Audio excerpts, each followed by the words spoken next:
नमस्कार मंडळी. आज या प्रवचनमालेचा चौथा दिवस आणि आदरणीय वर्षाताई दामले आपल्या इथे प्रवचनकार म्हणून उपस्थित झालेले आहेत. तेव्हा त्यांना मी इथे मंचावर आमंत्रित करते आणि या प्रवचनमालेला सुरुवात करण्यापूर्वी त्यांनी समर्थांच्या फोटोंचे पूजन करावे, हार अर्पण करावा आणि बालाजीच्या चरणी सुद्धा हार अर्पण करावा अशी मी त्यांना विनंती करते.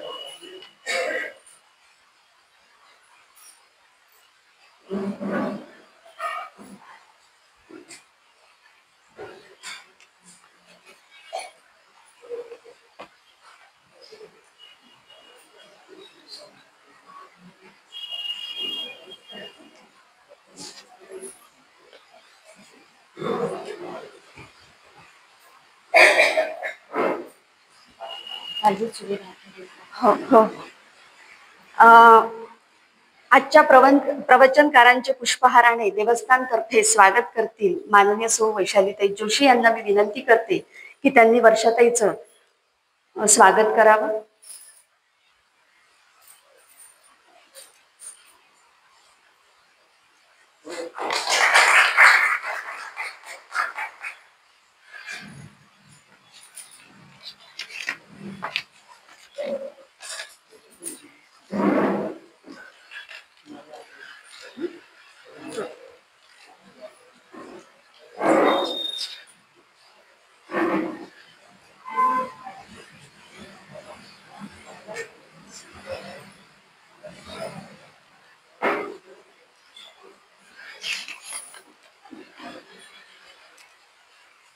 मंडळी, आज 3 दिवस झाले या प्रवचनमालेला सुरुवात होऊन आणि आजचं चौथं पुष्प गुंफणार आहे वर्षाताई दामले ह्या.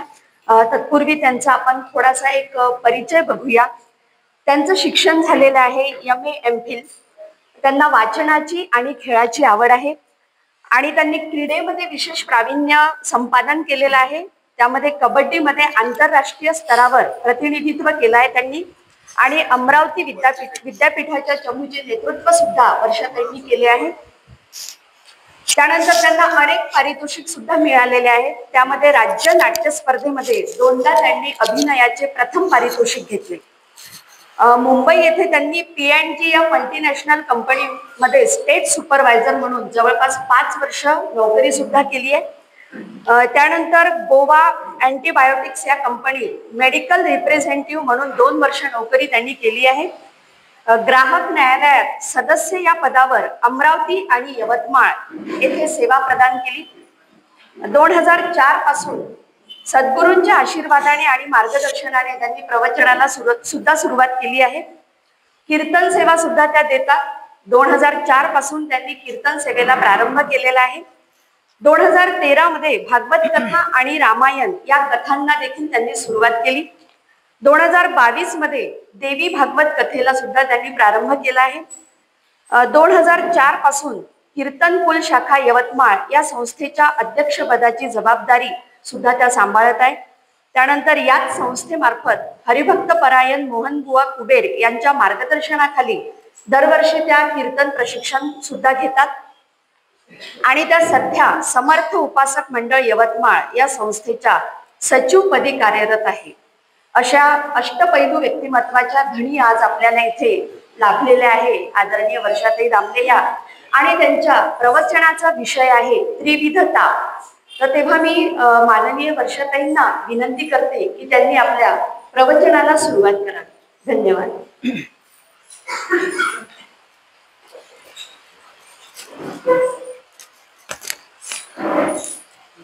हा सुरू नाही आहे.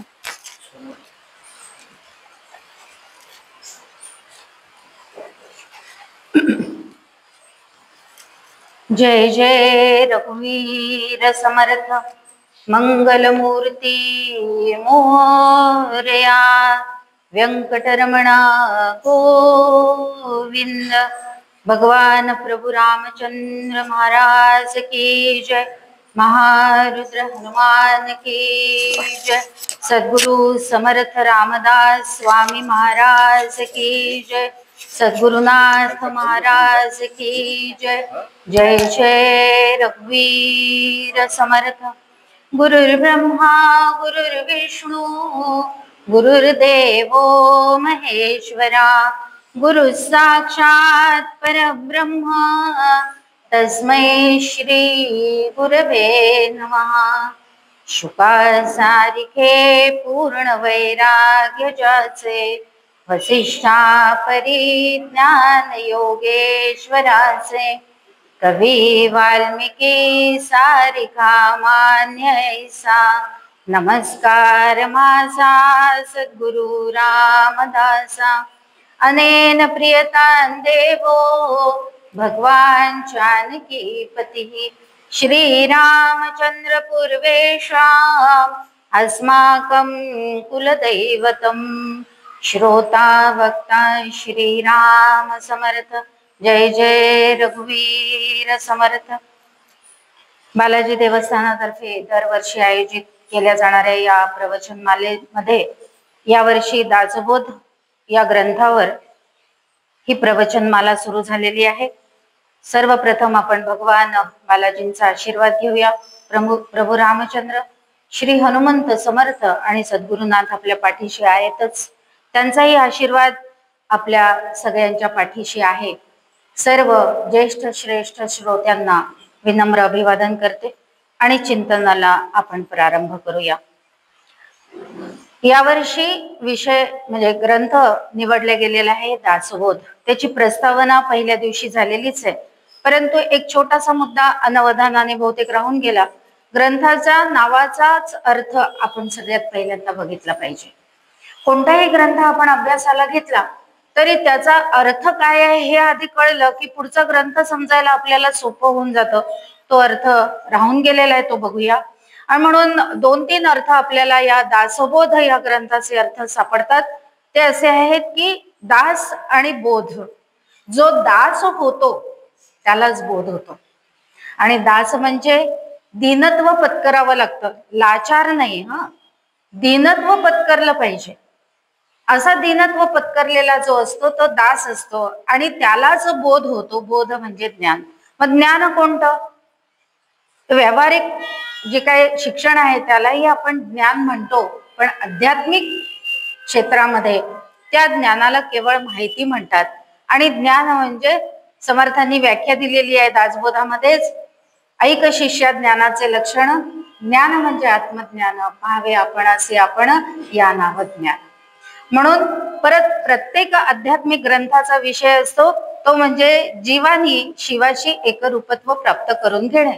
आणि तोच विषय आपल्याला दासबोध ग्रंथामध्ये सुद्धा सापडतो, तोच प्रमुख विषय आहे। पण मग दीनत्व पत्करल्याशिवाय दास आपलं ज्ञान होत नाही, म्हणून समर्थ सुद्धा दास झाले। त्यांना कोणी उपदेश केला तर दुसरा अर्थ सापडतो, दासाला केलेला उपदेश म्हणजे दासबोध। मग दासाला कोणी उपदेश केला तर प्रभू रामचंद्रांनी, प्रत्यक्ष रामचंद्रांनी बोध केला। मग बोध झाल्यानंतर ते थांबले का तिथे स्वतःजवळ ठेवून घेतलं का ते ज्ञान? तर नाही। म्हणून दासांना केलेला बोध म्हणजे दासबोध। असे हे 3 अर्थ आपण या दासबोध ग्रंथाचे लक्षात घेतले आणि त्याप्रमाणे आपल्या आध्यात्मिक जीवनाची वाटचाल करायला सुरुवात केली तर निश्चितपणे आपल्याला देखील त्या भगवंताशी एकरूप व्हायला काहीही वेळ लागणार नाही, असा आशीर्वाद समर्थांनी आपल्याला वेळोवेळी दिलेला आहे। आणि म्हणून असा पण मलाच प्रश्न विचारावा असं वाटतो स्वतःला की मी खरंच दास आहे का? आणि असेल तर कोणत्या पायरीपर्यंत पोचले आहे? कारण दासाच्या सुद्धा 3 पायऱ्या आहेत, मंद, मध्यम आणि तीव्र। जसं मुमुक्षु आपल्याला ती लक्षणे येतील किंवा नाही मला आता विषय सगळे माहिती नाही, पण त्याच्यामध्ये जसे 3 पायऱ्या आपण नेहमी बघतो तसंच इथे पण आहे की मंद आहे, मध्यम आहे का तीव्र आहे? आपली खरंच तीव्रता आहे का भगवंताशी एकरूप होण्याची?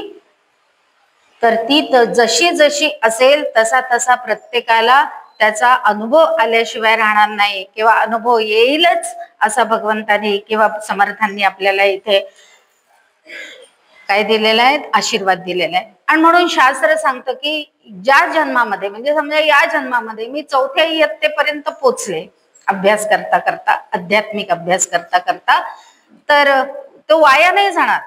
पूर्णत्व कदाचित प्राप्त नाही होणार, कारण काहीतरी उणीव राहिली. पण मग तिथून म्हणजे पुढच्या जन्मी मला 5व्या इयत्तेमध्ये एकदम काय मिळेल, प्रवेश मिळेल.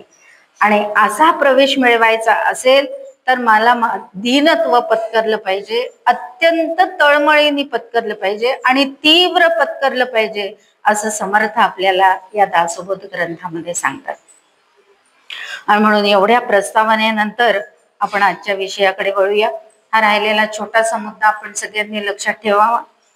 आजचा विषय आहे त्रिविध ताप. आता हा विषय सगळ्यांना खरं म्हणजे माहिती आहे. ताप म्हटलं, त्रिविध ताप आध्यात्मिक म्हटल्यानंतर आध्यात्मिक क्षेत्रातले आपल्याला सगळे माहिती आहेत. आध्यात्मिक, आदि दैविक आणि आदिभौतिक, हे तीनही तापांचे प्रकार आपल्याला निश्चितपणे माहिती आहेत. पण याची व्याख्या समर्थांनी आपल्याला इथे दिली या त्रिविध तापांची. आणि त्या व्याख्येनुसार समर्थ आपल्याला सांगतात, देहे इंद्रिय प्राणेन सुखम दुःखं चे प्राप्यते इमम आध्यात्मिकम तापम जायते दुःख देहिना. याचा मराठी अनुवाद करताना समर्थ ओवी आपल्याला देतात, देह, इंद्रिय आणि प्राण यांचे नियोगे आपण सुख दुःखे सिणे जाण या नाव आध्यात्मिक. आणि या शरीराला, म्हणून अध्यात्म म्हणजे शरीर, हे आधी पहिल्यांदा लक्षात घ्या. आपल्याला असं वाटतं अध्यात्माचा अभ्यास करायचा आहे म्हणजे नक्की कशाचा करायचा आहे, तर आधी शरीरापासूनच सुरुवात होते. आणि म्हणून शरीराचाच अभ्यास आपल्याला करायचा आहे. तो कसा कसा करायचा ते पुढे आपल्याला बघायचंच आहे. पण अध्यात्म म्हणजे शरीर. आणि मग शरीर म्हटल्यानंतर किती शरीर आहे तो आपल्याला, म्हणजे देह म्हणूया, किती देह आहेत, 4. ते पण सगळ्यांना माहिती आहे. स्थूल, सूक्ष्म, कारण आणि कारण, या 4ही देहांना जे ताप होतात ते आध्यात्मिक होतात. आणि ते मलाच, माझ्या शरीराला माझ्याकडूनच ज्या वेळेला त्रास होतात त्या वेळेला त्याला आध्यात्मिक ताप असं म्हटलेलं आहे. मग त्याची कितीतरी यादी मोठी समर्थांनी दिली आहे. आता ती इतकी आपण वाचणारही नाही. त्याचा तपशील आपल्याला हवा असेल तर दासबोध ग्रंथ आपल्याकडे सगळ्यांकडे, बहुतेकांकडे उपलब्ध आहे. आणि नसेल तर आमच्याकडनं घेऊन जा आणि नक्की अभ्यास करा. आणि अभ्यास करा, सगळ्यात महत्वाचा मुद्दा काय आहे, अभ्यास करा. आणि त्याच्यासाठी एक छान सोय दरवर्षी एका मंडळाने केली आहे, चैतन्य ज्ञानपीठ म्हणून. त्यांनी पारायण चातुर्मासामध्ये ते घेतात दासबोधाचं. ज्या दिवशी एकादशी येते, आषाढी एकादशी, त्या दिवशीपासून त्या पारायणाला सुरुवात होते आणि कार्तिकी एकादशी झाल्यानंतर ते पारायण पूर्ण होतं. मग पारायणाच्या निमित्ताने का होईना दासबोध ग्रंथ आपण सुरुवात केली वाचायला, की एखाद्याला तरी, कोणाला तरी, कारण एका समूहामध्ये 20 जण आहे, 20 जणांपैकी एकाला जरी अभ्यास करायची प्रवृत्ती निर्माण झाली तरी खूप मोठं यश प्राप्त झालं असा त्यांचा. आणि सगळ्यात महत्वाची गोष्ट, गेले 4-5 वर्ष हा उपक्रम सुरू आहे. यवतमाळमध्ये आधी 2 समूह, मग 3 समूह, गेल्या वर्षी 5 समूह, आणि या वर्षी आषाढी एकादशीच्या 1 दिवस आधी आणखीन 3 समूह झाले आणि 8 समूह दासबोध ग्रंथाचं पारायण करतात आहे. हे सगळ्यात मोठं यश आहे. कोणाचं? यवतमाळकरांचं. आणि म्हणून यवतमाळकर अशा उपक्रमांना खूप मोठा प्रतिसाद देतात, म्हणून त्यांच्यासाठी एकदा टाळ्या झाल्या पाहिजे की नाही. आणि म्हणून या उपक्रमामध्ये आपण सहभागी व्हावं आणि आपला अभ्यास सुरू करावा अशी एक विनंती करते आणि पुढे जाऊया. म्हणून आध्यात्मिक तापामध्ये समर्थांनी जी दुःखांची यादी दिली आहे की कोणकोणते ताप होतात, ते आता मी सगळे तर शक्यच नाही सांगणं, नाही तर त्याच्यामध्येच तास निघून जाईल. पण आपल्याला कितीतरी नावं माहिती देखील नाहीत. आज ती नावं देखील माहिती नाही त्या रोगांची. समर्थांनी उदाहरण दिले, अंघोळ वेडे.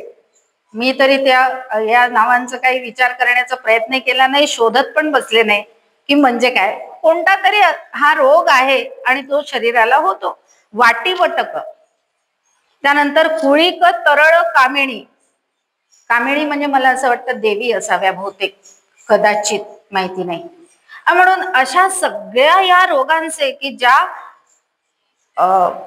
आता आपल्याला माहिती पण नाही, याचं कारण आणखीन दुसरं असं असतं की त्या कदाचित हे रोग ज्या प्रजातींमुळे होतात, व्हायरस म्हणूया, ते व्हायरस आता लुप्त झाले असतील, पण त्यांच्या जागी परत नवीन येतात. आणि म्हणून ब्रह्मदेवाची जी 84 लक्ष योनींची जी संख्या आहे ती कायमस्वरूपी कायमच राहते. आणि म्हणून आधी कोरोना, हे सगळे गेले असं गृहीत धरलं तर आता कोरोना आला किंवा आणखीन काही काही आलं, आणि म्हणून त्या वेळेला हे रोग होते. मग आता कोणी वेळ आता तर हे रोग दिसत नाही. मग अरे त्या तपशिलामध्ये आपल्याला जायचं नाहीये. शरीराला रोग होतात हा सिद्धांत फक्त लक्षात ठेवा. याच्या माध्यमातून आपल्याला सिद्धांतापर्यंत पोचायचंय.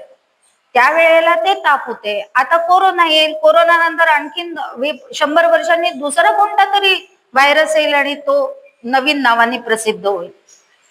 पण म्हणजे काय, 84 लक्ष योनी ब्रह्मदेव कायम ठेवतो. आणि म्हणून ब्रह्मदेवाचं सुद्धा काम कधीही संपत, आम्ही आमचं काम संपावं अशी अपेक्षा करतो, पण आपलं सुद्धा काम संपतं का? खऱ्या अर्थाने कोणी रिटायर्ड होतं का हो? पण काम करत असतानाच रिटायर्ड होण्याची व्यवस्था दासबोधामध्ये आहे. काम करतच राहायचं, पण तरी सुद्धा निवृत्त व्हायचं. ते कसं व्हायचं समर्थ आपल्याला या तापांच्या माध्यमातून शिकवण्याचा प्रयत्न करतात. असा हा आध्यात्मिक ताप. त्यानंतर समर्थांनी आदिभौतिक तापाची व्याख्या दिलेली आहे.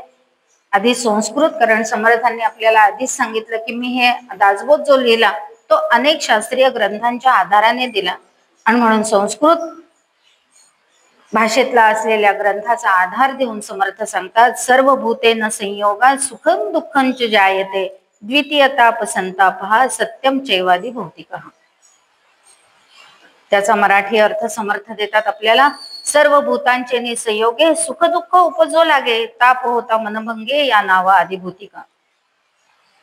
यातही खूप कीटकांची किंवा जीवजंतूंची नावं समर्थांनी दिली आहेत. ती आता आपल्याला घेणं शक्य नाही, ते परत एकदा दासबोधामध्ये बघून घ्या अशीच विनंती मी आपल्याला. पण त्याचा सगळ्याचा परिणाम काय की त्यामुळे मला ताप होतो. ताप होतो म्हणजे दुःख होतं, आणि हे दुःख दूर करायचं असेल तर काय केलं पाहिजे. पण आधी तिसरा ताप बघूया आणि मग पुढे वळू. तिसरा ताप आहे आदि दैविक. त्याची व्याख्या समर्थ सांगतात, शुभाशुभेन कर्मणा देहांते यमयातना स्वर्ग नरकादी भोक्तव्यामिदम चैवादी दैविकम. शुभाशुभ कर्माने जना देहांती यमयातना स्वर्ग नरक भोग नाना या नावा आदि दैविक. आता इथे महत्वाचा मुद्दा लक्षात घेणं गरजेचं आहे. समर्थांनी काय ओवी दिली, मी पटकन वाचल्यामुळे कदाचित लक्ष नसेल. शुभ शुभ कर्माने जना देहांती येम यातना स्वर्ग नरक भोग नाना. स्वर्गाला काय म्हटलंय, भोगच म्हटलंय, म्हणजे दुःख. भोग या शब्दाचा अर्थ काय आहे हो, दुःख आहे की नाही. आपल्याला स्वर्गात जायचं असतं, लगेचच नसतं जायचं, पण जेव्हा केव्हा जाऊ तेव्हा स्वर्गात जायचं असतं. पण समर्थ म्हणतात स्वर्ग हा पण भोगच आहे आणि नरक हा पण भोगच आहे. नरक हा भोग आहे हे आपल्याला पटकन पटतं, पण स्वर्ग भोग आहे हे नाही पटत. त्याच्यासाठी गीतेचा आधार आहे. काय आधार आहे,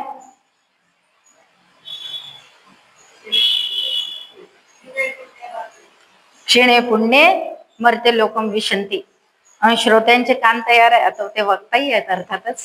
आणि म्हणून श्रोत्यांचे कान कसे तयार असतात याच्या उदाहरणासाठी वक्त्यांनी असा प्रयोग करायचा असतो. आणि म्हणून क्षीणे पुण्ये मर्त्य लोकम विशंती, गीतेमध्ये आपण अनेक वेळा हा श्लोक म्हणतो.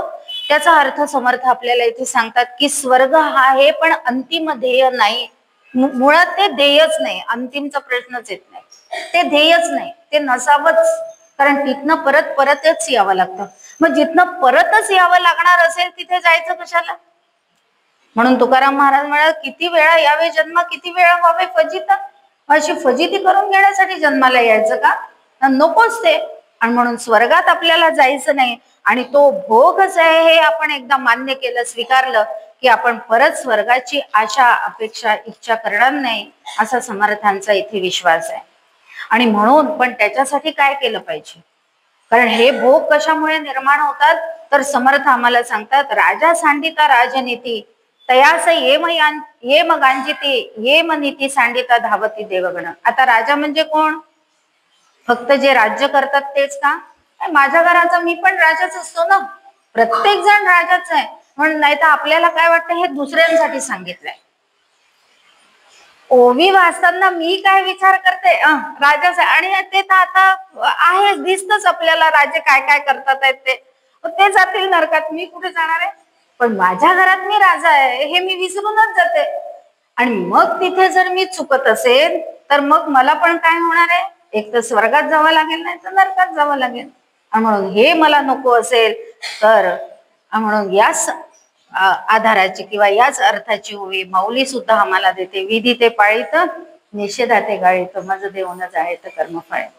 म्हणून प्रत्येक संतांचं सांगणं आपल्याला तेच आहे की जन्म दुःख मरणाच्या फेऱ्यात तू अडकलायस, पण ते अडकला असताना आता तरी सावध हो आणि बाजूला हो, आणि याच जन्मामध्ये भगवंताची प्राप्ती कशी होईल याचा विचार कर.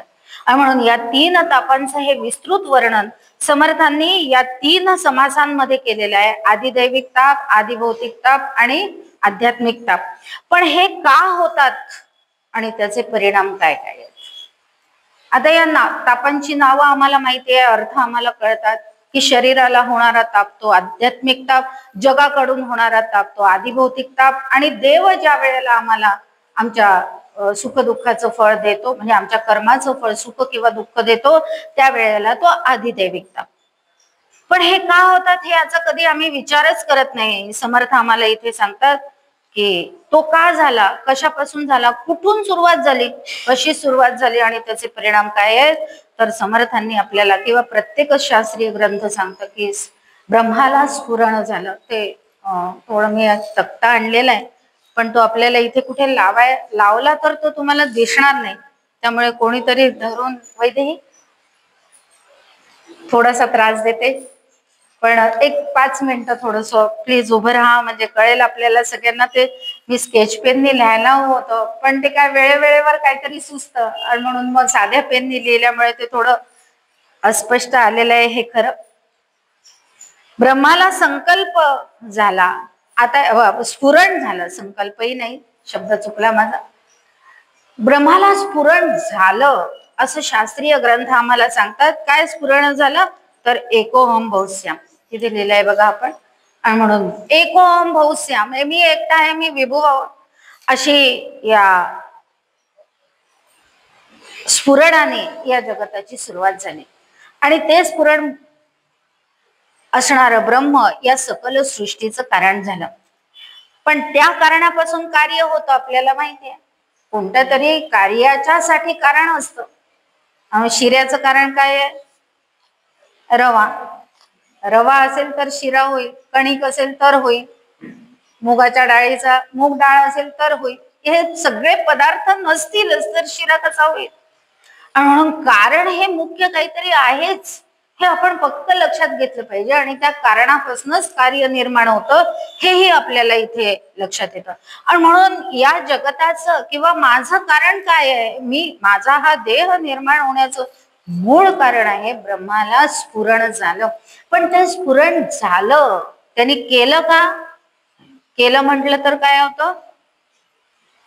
केलं म्हटलं तर अहंकार होतो, आणि अहंकार बुडवणारा असतो. आणि झालं म्हटलं तर अहंकार नसतो, तो बुडवत नाही, आणि तो आपल्याला आपल्याच जागी कायम ठेवतो. आणि म्हणून ब्रह्माला स्फुरण झालं, आणि तेच या म्हणून मानवाचं, आणि म्हणून कारणच कार्य होतं हे आपण लक्षात घेतल्यानंतर म्हणून उदाहरण बघून घेऊया. मानवाचं मूल मानवच होतं की नाही, मानव हे कारण आहे, म्हणजे माता पिता मानव असतील तर त्यांचं मूल मानवच होईल ना, होतं. अपवादात्मक काही गोष्टी सोडून देऊया, कधीतरी कुठे घडल्या असतील, मी तरी ऐकलं नाही, पण कोणी ऐकलं असेल तर. त्यानंतर गाढवाचं मूल गाढव, माकडाचं मूल माकड. म्हणून कारणच कार्य होतं. किंवा कारणापासून कार्य निर्माण होतं असा जो सिद्धांत आपल्याला दिसतो तो इथे दिसतो. आणि म्हणून ब्रह्मच जर कारण आहे तर मी ब्रह्म आहे हे निश्चित व्हायला काही हरकत आहे का? नाही. पण मी काय करते, मी संकल्प करते. इथे फक्त फरक आहे.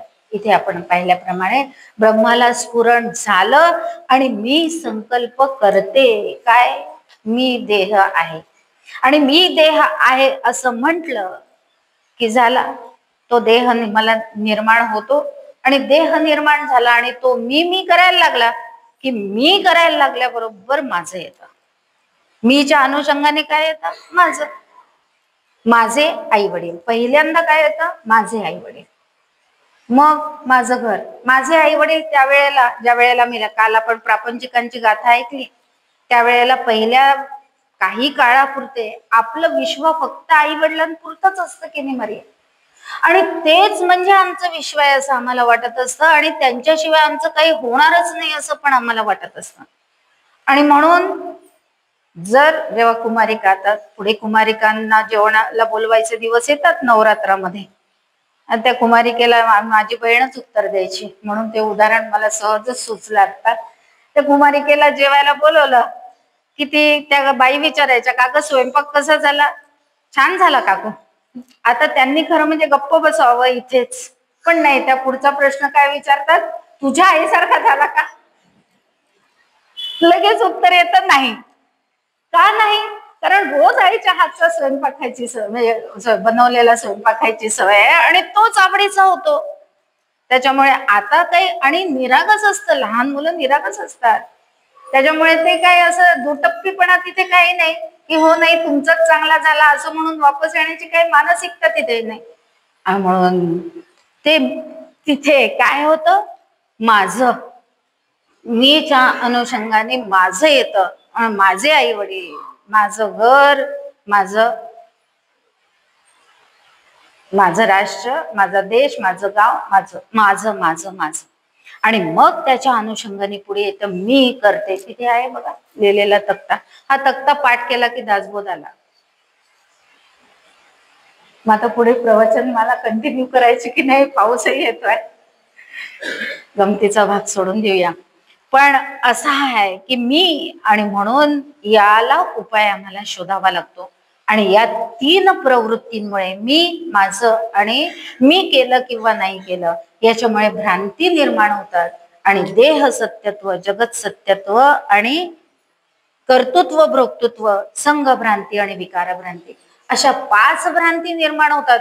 त्यातल्या 3 महत्वाच्या आहेत. पहिल्या देह सत्यत्व, जगत सत्यत्व आणि कर्तृत्व, भोक्तृत्व या 3 महत्वाच्या आहेत. दुसऱ्या पुढच्या 2 लिंबू टिंबू आहेत. या 3 गेल्या की त्या आपोआपच गेलेल्या असतात असं शास्त्रच सांगतं. म्हणजे आपल्याला कितीवर काम करायचं आहे? 5 म्हटलं की एकदम धसका वाटतो, 3 म्हटलं की आकडा कमी झाला की हा चला काही हरकत नाही. आणि म्हणून अशानुसार तिथे आपल्याला तक्ता आता डोळ्यासमोर आहे. पहिला मुद्दा येतो तो मी, दुसरा माझे, त्याच्यानंतर मी केले किंवा मी केले नाही. आणि या संकल्पामुळे आध्यात्मिकता, मी म्हटल्याबरोबर देह आणि देहाला आध्यात्मिकता, दुसरं माझे म्हटलं म्हणजे जगत सत्यत्व भ्रांती आली. आणि म्हणून आदिदैविक ताप आला, आपला आदिभौतिक ताप आला. आणि मी काहीतरी चुकते, काहीतरी चांगलं करते आणि म्हणून देव मला त्याप्रमाणे माझ्या कर्माचं फळ देतो, म्हणून आदिदैविक ताप येतात. आणि त्याला देह सत्यत्व भ्रांती, जगत सत्यत्व भ्रांती किंवा कर्तृत्व, भोक्तृत्व भ्रांती अशा पद्धतीने माझी घसरण चालू होते. जी मी मूळ ब्रह्मस्वरूप आहे त्या माझ्या मूळ ब्रह्मस्वरूपाला धक्का लागतो आणि तिथून माझी घसरण सुरू होते. आणि मग पुढे येऊन पोचते गाडी ती प्रारब्धापर्यंत. त्या प्रारब्ध कोणकोणते आहेत? परत 3च प्रकारचे आहेत. इच्छा प्रारब्ध, परेच्छा प्रारब्ध आणि अनिच्छा प्रारब्ध. हे कशामुळे होतं? तर मी भेद स्वीकारते. खरं म्हणजे ब्रह्मस्वरूप एकच आहे, निर्गुण निराकार आहे, आपल्याला हे सगळं माहिती आहे, म्हणून त्याच्या बद्दलचं विवेचन आता मी करणार नाही. पण मग ते आहे म्हटल्यानंतर मी मात्र भेदानेच सगळ्यांना पाहते ना. मी सगळ्यांकडे बघते का ब्रह्म या दृष्टीने? नाही बघत. माऊलीला दिसतं जे जे देखे जे भूत तेथे साणीचे भगवंत असं माऊली मला सांगते. रीता ठाव या राग विवीड नाही समर्थ सांगतात. घनदाट भरायला हरी दिसे, असं परत माऊली आम्हाला सांगते. पण मी हे माझं आहे, हे माझं आहे, ही माझी नाही, म्हणून हिला छोटा लाडू दे. एकच लाडू प्रसाद म्हणून द्यायचा आहे. मग किती द्यायचा, कोणता द्यायचा? हिने स्वागत केलंय ना आज, म्हणून हिला मोठा लाडू द्यायचा. असं केलं की हे कशामुळे घडलं होतं? माझं, हे माझ्यामुळे हे असं घडत जातं आणि तिथे मी चुकत जाते. मला हे लक्षातही येत नाही की इथे मी चुकले आहे. हे भेद मी स्वीकारते. या भेदांचे परत 3 प्रकार आहेत. देह सत्यत्व, माझा देह आहे म्हटल्यानंतर माझ्या देहामध्ये भेद आहे, ते स्वगत भेद म्हणून त्याचं वर्गीकरण केलं जातं. दुसरं, जगत सत्य आहे म्हटलं की सजातीय भेद येतात आणि कर्तृत्व भोक्तृत्व भ्रांतीच्या खाली आपल्याला विजातीय भेदांचं वर्गीकरण करून टाकता येतं. आणि म्हणून स्वगत भेद म्हणजे हात वेगळे आहेत, म्हणजे हात हे अवयव वेगळा आहे, पाय हे अवयव वेगळा आहे, डोळे वेगळे, यांची कार्य वेगळी आहेत. म्हणून शरीर एकच आहे, पण या शरीराचे हे सगळे अवयव. आणि मग मी म्हणते माझा हात दुखतो, माझे पाय दुखतात, माझं डोकं दुखतं, असं मी कधीच म्हटलं नाही, कारण मला डोकं, पुढचं शब्द तुम्ही म्हणा. आणि म्हणून अशा पद्धतीने हे भेद आपल्याला इथे आढळून येतात. त्यानंतर पण हे कशामुळे घडतं? त्याच्यामुळे काय होतं पुढे, तर माझं क्रियमान चुकत जातं. माझं क्रियमान चुकत गेलं की संचित निर्माण होतं, संचित निर्माण होतं आणि प्रारब्ध मला भोगावंच लागतं. जेवढं प्रारब्ध मी या देहामध्ये भोगू शकते तेवढं भगवंत माझ्याकडनं भोगवून घेतो आणि उरलेलं प्रारब्ध संचित म्हणून शिल्लक राहतं. जसं आपण बँकेमध्ये सेव्हिंगला जे पैसे टाकत असतो ते प्रारब्ध समजूया, आणि FD मध्ये टाकतो ते संचित. ते लगेच प्राप्त होतं का? नाही, ते कधी 5 वर्षांनी, कधी 10 वर्षांनी, आणि त्या 5-10 वर्षात मी गेले तर जे माझ्या पाठीमागे असतात त्यांना, किंवा नाहीतर त्याच्यामध्ये जर माझी वासना राहिली तर पुढच्या जन्मी असं ते संचित निर्माण होऊन जातं. क्रियमान स्वातंत्र्य चुकून न देणे हा त्याच्यावरचा उपाय आहे. आपण हा तक्ता अशासाठी बघतोय की याच्यामुळे काय घसरण होते आणि त्याच्यानंतरचे उपाय त्याच्यावर मला शोधायचे आहेत. ते उपाय आपल्याला शोधले पाहिजे. ते शोधून आणि मग अभ्यास केला की भगवंतापर्यंत पोहोचता येतं. आणि मग याचा मूळ दोषांपासनं याची सुरुवात झालेली असते, ते म्हणजे आवरण दोष. मी देह आहे म्हटलं की अज्ञान येतं, त्याला आवरण दोष असं शास्त्रामध्ये म्हणतात. जग सत्य आहे म्हटलं की विक्षेप. ब्रह्म दिसायला पाहिजे पण मला जग भासतं. 2 शब्दातला वाक्यातला फरक लक्षात ठेवायचा आहे. ब्रह्मच अनुभवायला आलं पाहिजे पण मला ते न येता मला भास होतो आणि मला जगच खरं आहे असं वाटायला लागतं. तो विक्षेप आहे. जे बदलतं ते विक्षेप. आणि म्हणून जग खरं म्हणजे नाहीच, पण ते आहे असं धरूनच त्याला मी सत्यत्व देऊन ठेवते. आणि हे कुठून होतं तर मी केलं किंवा मी नाही केलं, आणि म्हणून हा मलदोष माझ्यामध्ये येतो. वैदे आता बसायला हरकत नाही, मला तक्ता समजावून सांगून झालेला आहे.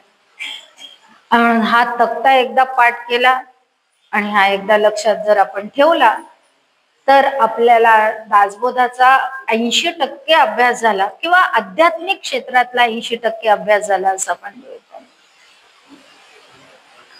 वैदेला खरंच त्रास दिला मी, त्याबद्दल ती मोठ्या मनाने क्षमा करेल याची खात्री आहे, आणि म्हणूनच तिला उभं केलं. असो, पुढे जाऊया.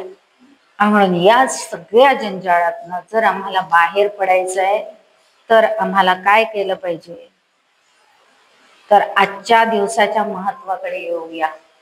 आजचा दिवस खूप छान आहे, नागपंचमी.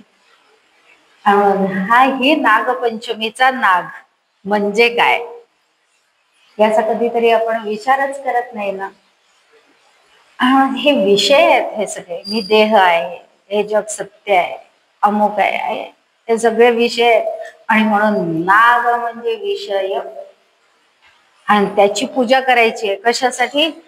तू तुझ्या तावडीतनं मला आपल्याला असं वाटतं त्याच नागाने आपल्याला तावडीत. तो काही आम्हाला दिसतही नाही हो, वर्षानुवर्ष दिसत सुद्धा नाही. आता तर आपली मोठी मोठी शहरं झाली, जंगलं कमी झाली, फार क्वचित केव्हा तरी साप आणि बीप आपल्या घरांमध्ये किंवा शहरामध्ये आपल्याला दिसतात. आता तर गारुडी पण येणं बंद झाले. पण ह्या सणांची परंपरा ही का दिली आमच्या शास्त्राने याचा आम्ही विचारच करत नाही कधी. हा नाग म्हणजे झालं. आता आजच्या या नागपंचमीच्या दिवसाचा सुद्धा ज्या वेळेला आम्ही सखोल विचार करतो त्यावेळी प्रत्येक जण आपापल्या घरी नागाची पूजा करतात ना. केली असेल कोणी कोणी किती किती नागांची पूजा, म्हणजे किती नाग काढले पाठीवर आणि पूजा केली. पाठीवर म्हणा, फळीवर. कोणी 9, सगळ्यांनी 9 केले का? नाही. कोणी 3. पहा उत्तर पहा कशी येतील, अपेक्षित आहेत. 3 आणि 9 तर आलीच. कोणी कोणी एकच नागाची पूजा करतात. सुरुवात एकापासून पहा, सगळ्या विषमच आकडा आहे. शेवटी फक्त 10 आहे. पण 1, 3, 5, 7, 9, 10 आणि 11 प्रत्येक घरामध्ये या नागांची संख्या काढण्याची पद्धती, म्हणजे या पद्धतीनुसार ती संख्या काढली जाते आणि त्यांची पूजा केली जाते. मग आता हा एक काय आहे? एकच म्हणजे काय? हा 3 म्हणजे काय? 5 म्हणजे काय? मला या सगळ्यातनं सुटायचं आहे. आणि म्हणून एक ज्याची पूजा करतो ना त्यांचा फक्त आवरण दोषच आता राहिलाय. ज्यांचे 3 नागांची पूजा करतात त्यांचे त्रिविध ताप राहिले, त्रिगुण राहिले, 3 अवस्था राहिल्या. जे जे काही 3 3 3 म्हणून अध्यात्म ग्रंथामध्ये आपल्याला सापडेल ते सगळं राहिलेलं आहे. म्हणून त्याची पूजा करायची आणि त्यातनं बाहेर पडायचं. जे 5 आहेत ते पंचमहाभूत, पंचविषय, पंचप्राण, पंचकोश, या सगळ्यातनं बाहेर पडायचं आहे. 3चा विचार करताना आपल्याला त्रिविध ताप आलेच, जो आजचा आपला विषय आहे. 7 सप्तही सागरांचा वेढा कैसा घातला. आपण पटपट पटपट म्हणून वेगळे होऊन जातो, पण या संख्यांचा आपण कधी विचार नाही करत. आता करा, गृहपाठ आहे, मी आता सांगणारच नाही. वक्त्याने सगळं सांगितलं, पुढच्या वर्षी काय सांगायचं? 7 म्हणजे काय, 9 म्हणजे काय, 10 म्हणजे काय आणि 11 म्हणजे काय. इतके संख्यांनुसार नाग आपल्या घरामध्ये आज काढल्या जातात आणि त्यांची पूजा केली जाते. ते आपण जर असे आध्यात्मिक ग्रंथांमध्ये जोडले आणि त्याच्यावर अभ्यास केला तर आपली प्रगती किती झपाट्याने होईल हे समर्थ आपल्याला इथे सांगतात. आणि म्हणून याच्यातनं आपल्याला बाहेर पडायचंय असं आपल्याला इथे सांगतात. आणि म्हणून मगाशी आपण ओवी, परत माऊलीच्या ओवीकडे येऊ. मगाशी आपण जे 3 ताप पाहिले आणि त्या 3 तापांच्या बद्दल उपाय समर्थांनी पण सांगितला होता. की काय सांगितला होता? की ऐसी मर्यादा लाविली देवे, म्हणून नीतीने वर्तावे नीती, आणि नीती न्याय सांडिता भोगावे हे मायात नाही. म्हणून न्याय नीतीनेच वागलं पाहिजे, व्यवहारात देखील आणि परमार्थात देखील. कुठल्याही क्षणी मी चुकणारच नाही याची मला दक्षता घेतलीच पाहिजे, प्रत्येक ठिकाणी, प्रत्येक क्षणी. पण मी किती किती ठिकाणी चुकते, सरळ मी खोटं बोलते. आता नाही बोलत असा विश्वास आहे ना? पण एक खोटं आपण सगळेजण बोलत होतो किंवा अजूनही काय बोलत. माझ्याकडे चिल्लर नाही. किती जण सांगतात सांगा बरं? आणि असते की नाही, पर्समध्ये चिल्लर असते की नसते? पण हे खोटं आहे हे आपल्याला वाटतच नाही. हे खोटं आहे याची आम्ही इतकं सहज आहे. याचं कारण काय? भीती. माझ्याकडचे ते 5-10 रुपये चिल्लरही संपून गेले तर ऐन वेळेला नाही मिळणार. पण त्या भीतीपोटी मी खोटं बोलण्याचं पाप घेते हे माझ्या लक्षातच येईल. देऊन मोकळं, काय होईल ते होईल पुढे, किंवा खरं सांगावं. दादा माझ्याजवळ आहे, पण अडी अडचणीच्या वेळी मग माझ्याजवळचे संपून गेले तर काय करू? आणि असं झालं ना, कारण समोरचाही ज्या वेळेला विचारतो ना, पर्टिक्युलरली बस कंडक्टर वगैरे भाजीवाले यांच्याकडेच अशी वेळ येते, त्या वेळेला सरळ सांगून आहे पण तुमच्याकडे माझ्यापेक्षा नक्की जास्ती आहे, तुम्ही द्या, त्याचाही चेहरा खुलतो, कारण त्याच्याही कडे चिल्लर असतेच. पण तोही त्याच भीतीने की माझी संपून गेली तर काय, तो द्यायला तयार नसतो. माझ्याकडची संपून गेली तर मी काय करणार म्हणून मी द्यायला तयार नसते. पण हे खोट आहे, हे याची नोंद कोण घेत? तो तयारच असतो, तर ताबडतोब नोंद करतो. आणि इतक्या छोट्या छोट्या गोष्टींच सुद्धा, किती उदबत्तीचाही जरी आपल्याला स्पर्श झाला, जळत्या उदबत्तीचा, तरी चटका बसतोच की नाही हो? तर तो म्हणतो जाऊ दे, छोटूसाच आहे माझा जीव, याला काही चटका देत नाही, असं म्हणते का ती उदबत्ती? मोठी आग असेल तर मोठा चटका बसेल, पण उदबत्तीचा देखील चटका बसतोच. आणि म्हणून इतक्याही छोट्या खोट्याचा आम्हाला चटका बसल्याशिवाय राहत नाही. आणि म्हणून विधी ते पाळतो. म्हणून समर्थांनी आपल्याला ऐसी मर्यादा लाविली देवे, हा सतत विचार मनात ठेवलाच पाहिजे. त्या मर्यादेने वागलं पाहिजे. आणि मग माऊली सांगते की काय, विधी ते पाळित निषेधा ते गाळीत, मज देऊन जाळीत कर्मफळे. आणि पुढे माऊलींनी त्यावरचा उपाय सांगितलाय. काय? विषय व्याळे मिठी दिधलिया नोठी ताठी, ते तुझी गुरुकृपा दृष्टी निर्विष होय. म्हणून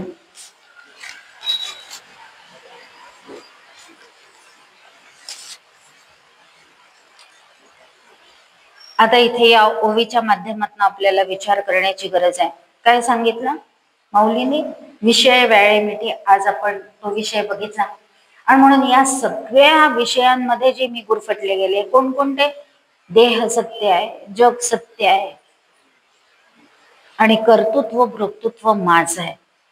आता ते माझं कसं नाही, हा आजचा विषयच नाही आहे. कारण तो विषय घेतो म्हटलं तर प्रवचन 8:30ला नाही पूर्ण होणार, म्हणून तो मी घेणार नाही. पण तरीही थोडस लक्षात घेऊया की माझं नाहीच आहे. आज कितीतरी जणांनी ठरवलंच असेल ना की प्रवचनाला येऊया, पण आज देवाने काय केलंय? सतत बारीक का होईना पण पाऊस सुरूच आहे. आणि इथे येणारा जो श्रोता आहे तो 60च्या पुढचा आहे. पुष्कळ पुष्कळ जे श्रोते आहेत 80% ते 60च्या पुढचे आहेत. त्याच्यामुळे निश्चितपणे त्यांच्या येण्याला तो प्रतिबंध निर्माण. आता त्यांची इच्छा असूनही ते येऊ शकले, पण हे काय आहे? हे त्यांच्या कोणत्या तरी कर्माचं फळ आहे, हे आपल्या लक्षात नाही.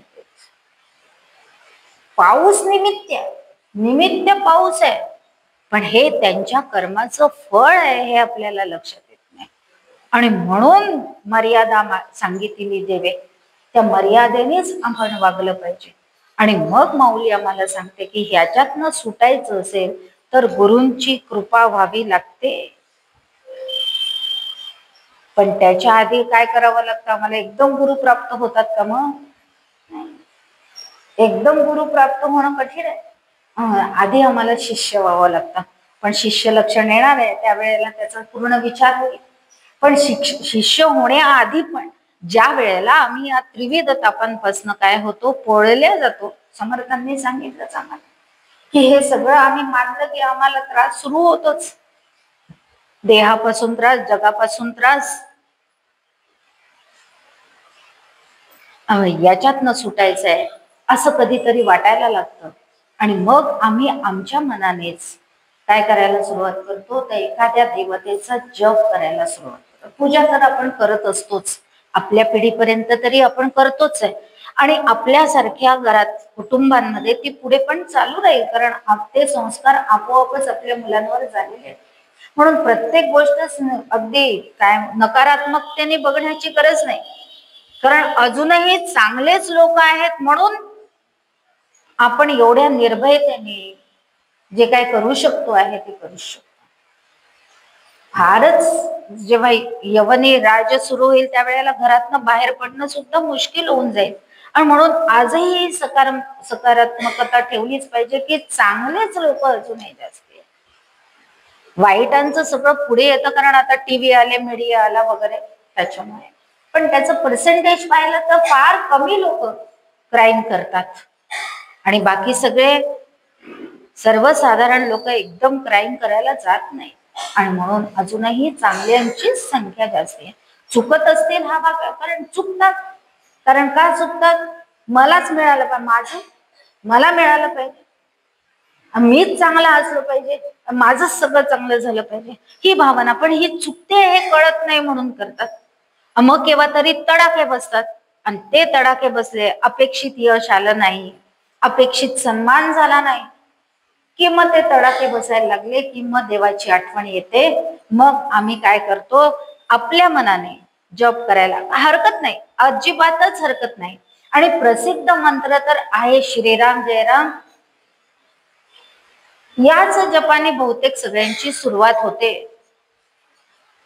आणि मग हळूहळू, पण मगाशीच आपण पाहिल्याप्रमाणे की ती तळमळ जर तितक्या पुरतीच शिल्लक राहिली तर गुरूंची प्राप्ती होत नाही. गुरूंची प्राप्ती केव्हा होते? ज्या वेळेला ती तळमळ 3ऱ्या डिग्रीवर पोहोचते तेव्हा. ती तीव्र 3ऱ्या डिग्रीवर म्हणजे तीव्र होते तेव्हा. आणि म्हणून ती तीव्र झाली की आपोआप आम्हाला सद्गुरूंची प्राप्ती होते. आणि म्हणून पण माऊलींनी ओवीत शब्द काय वापरलाय? गुरु कृपा. आणि गुरूंची प्राप्ती आणि गुरूंची कृपा हे दोन विषय वेगळे आहेत. वेगळे आहेत म्हणजे वेगळे नाही, पण दोन स्टेजेस आहेत त्या.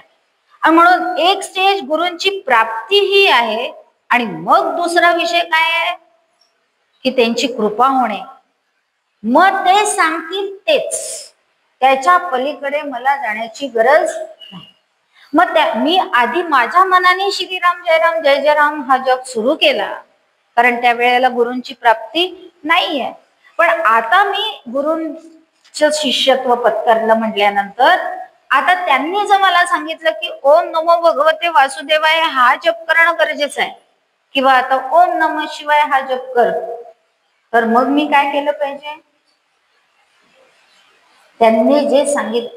पण मी लगेच काय म्हणते, पण मी तर श्रीराम जयराम जय जय रामच म्हणते.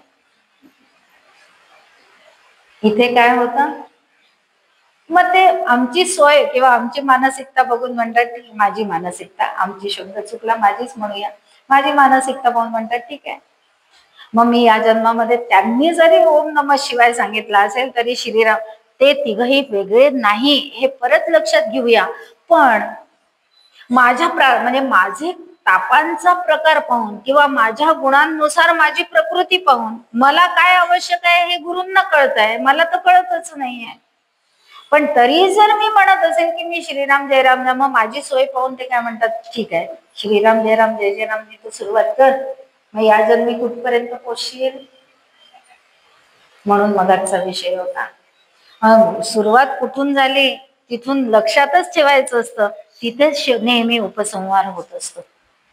आणि म्हणून आपल्याला आपल्या मनाने जरी आपण सुरुवात केली तरी एकदा गुरूंची प्राप्ती झाली म्हटल्यानंतर त्यांनी जे सांगितलं तेच करायचं आहे, तर माझी ती प्रगती होत जाते.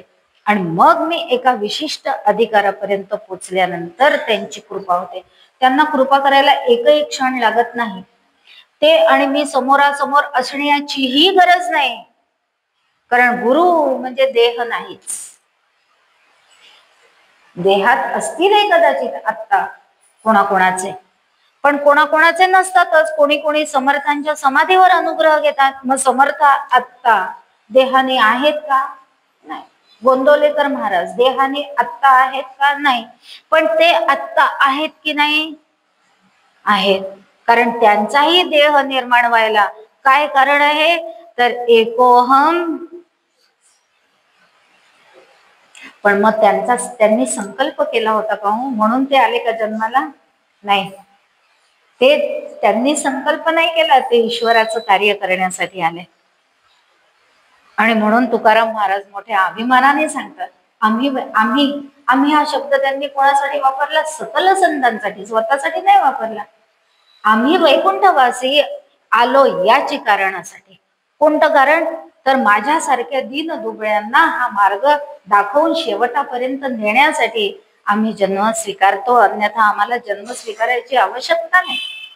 आणि म्हणून ते सुद्धा संकल्प नाही करत, पण त्यांना देह धारण करावा लागतो, कारण देह धारण केल्याशिवाय कार्य करता येत नाही, म्हणजे दिसत नाही.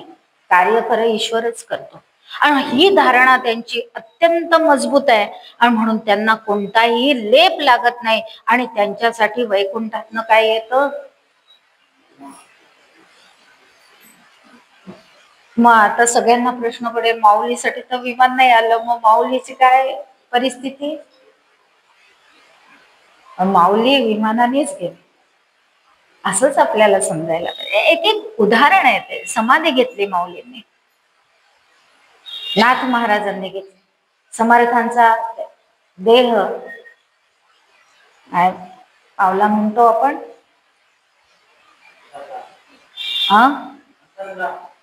अंतर्धान पावला. पण देह इतरांना दिसत, मग पुढची काय क्रिया करायची ती केल्या जाते. पण त्यांनी लगेच दृष्टांत दिला. किती दिवसांनी? 15-20 दिवसांनी. कारण त्या वेळेला कल्याण स्वामी नाही आहेत सज्जनगडावर.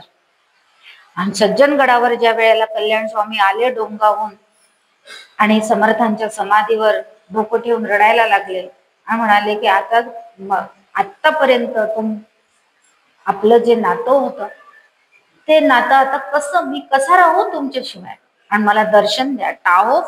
टाहो फोडला आणि समर्थांनी समाधीतनं बाहेर येऊन देह नसताना परत, कारण काय? त्यांची देह सत्यत्व भ्रांती गेलेली होती. जगत सत्यत्व भ्रांती आणि कर्तृत्व भ्रतृत्व भ्रांती तर नव्हतीच. कारण जागोजागी दासबोधामध्ये ते सांगतात, सकल करणे जगदीशाचे, कवित्व काय ते मानुषाचे, ऐशा अप्रमाण बोलण्याचे काय ज्ञान.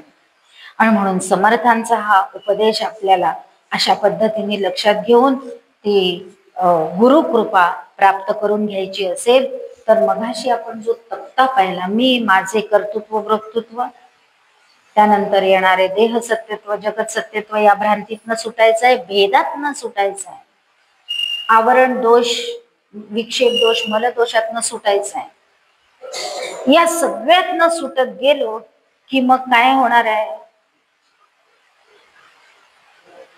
काय होणार आहे त्याचं उत्तर आपल्याला भागवत देऊन ठेवतं, जो आजच्या प्रवचनाचा विषय आहे. आणि भगवंत आम्हाला भागवत या ग्रंथामध्ये सांगतो, सच्चिदानंद रूपाय विश्वोत्पत्त्यादी हेतवे तापत्रय विनाशाय श्रीकृष्णाय वयं नमः. आणि म्हणून भगवंत आपल्याला काय देणार आहे? तर तापत्रयातनं मुक्तता देणार आहे. आणि तापत्रयातनं मुक्तता झाली की भगवंताशी एकरूपत्वच आहे, वेगळं काही होणार नाहीये. मला काही 4 हात येतील, आणखीन काही 10 डोकी येतील, असं काही नाही होणार. असं काहीच नाही होणार. लौकिकातली ही परिस्थिती बदलणार नाही. माऊली आदी संतांची परिस्थिती भगवंतांनी कोणतीच बदलली नाही. ते आत्मसाक्षात्कारी आहे हे सिद्ध झाल्यानंतर ते काय श्रीमंत झाले का अंबानी सारखे? नाही झाले, तसेच राहिले दरिद्री लौकिक दृष्ट्या. पण मोक्ष श्री अलंकृत ऐसे हे संत श्रीमंत, अशी त्यांची गणना होते. का? कारण सच्चिदानंद रूपाय विश्वोत्पत्त्यादी हेतवे तापत्रय विनाशाय श्रीकृष्ण आहे. आणि म्हणून त्या भगवत श्रीकृष्ण म्हणजेच राम, श्रीकृष्णच म्हणजे विष्णू. आपल्याला माहित आहे विष्णू एकच आहे, त्याचे हे 10 अवतार आहेत. आणि 10च नाही, भागवतामध्ये 24 अवतार सांगितलेले आहेत. आणि नुसते 24च नाही, एकाने खरंच एकदा प्रश्न विचारला गोंदवलेकर महाराजांना, कधी 10 अवतार म्हणतो एका ग्रंथामध्ये, कधी 24 अवतार म्हणतात, नक्की किती अवतार आहे? गोंदवलेकर महाराज कशाला तपशिलात जातो? अरे प्रत्येकच जण हा भगवंताचा अवतार आहे. कारण मगाशी आपण परत पाहिलाच मूळ मुद्दा, कारणापासून कार्य निर्माण होतं. आणि म्हणून कारणच जर ब्रह्म आहे तर मी पण ब्रह्म, म्हणजे आपण सगळे ब्रह्म आहोतच. पण ते आम्हाला केव्हा कळेल? जेव्हा या त्रिविध तापांमधनं आम्ही आमची सुटका करून घेऊ तेव्हा. आणि ते सुटका करून घेण्यासाठी सोपा उपाय आहे. विधी ते पाळीत, निषेधा ते गाळीत, मज देऊन जाळीत, कर्मफळे किंवा ऐसी मर्यादा लाविली तेवे. एवढे दोनच नियम जरी पाळले, किती सोपं आहे की नाही, की कठीण आहे सांगा?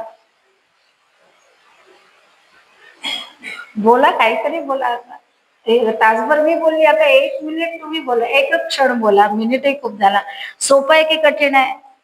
सोपं आहे. दोनच तर गोष्टी करायच्या आहे, त्या मर्यादेमध्ये राहायचं आहे आणि विधी ते पाळीत, निषेधात ते गाळीत आत्तापासून सुरुवात करायची आहे. आणि कोणत्याही प्रकारे कर्तृत्व स्वीकारायचं नाही. एवढ्या 2-3 गोष्टींचा निश्चय मात्र झाला पाहिजे. आणि असा निश्चय झाला की तापत्रयातनं आपली सुटका होते आणि अशी ती आपली भगवंताने पूर्णत्वास न्यावी आणि ती याच जन्मामध्ये न्यावी, आपल्या सगळ्यांची, किंबहुना सगळ्यांचीच. आणि म्हणून सर्वेपि सुखिनः सन्तु, सर्वे सन्तु निरामया, सर्वे भद्राणि पश्यन्तु, मा कश्चित् दुःखमाप्नुयात्. असं हे कोणत्याही तापांचं, कोणत्याही देहांचं दुःख कोणालाही राहू नये या विश्वशांतीच्या प्रार्थनेने आणि भगवंताने ती आपली प्रार्थना पूर्ण करावी या अशी भगवंताकडे मागणी करूया आणि आजच्या या विषयाला पूर्णविराम देऊया. जय जय रघुवीर समर्थ. लक्ष्मी रमणा.